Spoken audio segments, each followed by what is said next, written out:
And a lot of that knowledge is at the forefront of your latest book, which is Yeah. titled The Devil Never Sleeps: Learning to Live in an Age of Disasters. Very, very intimidating title, by the way.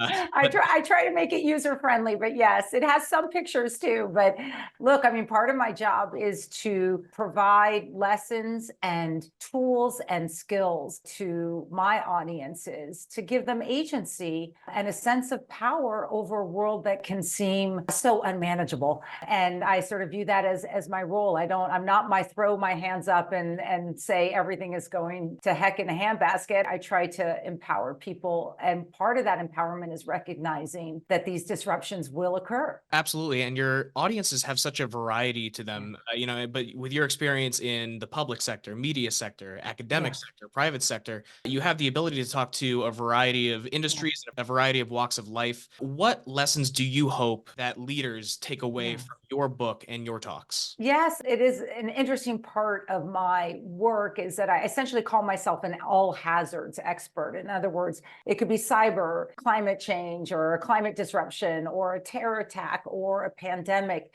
And in many ways, each of these disruptions and how we respond to them are similar. And so what I try to do is provide the what I would call the connective tissue across all these different things that can seem, not related and sort of how can we take a step back and see, okay, what are the common tools that we would want? Situational awareness, ability to stop cascading losses, all the things that I get into in the speeches and my work. I think if there were a bumper sticker about how I live my life and what I try to teach these various audiences is that we have to learn to fail safer. And that is essentially anticipate the disruptions, however you define them, and then be ready to respond so that the consequences are, less bad than they might otherwise have been.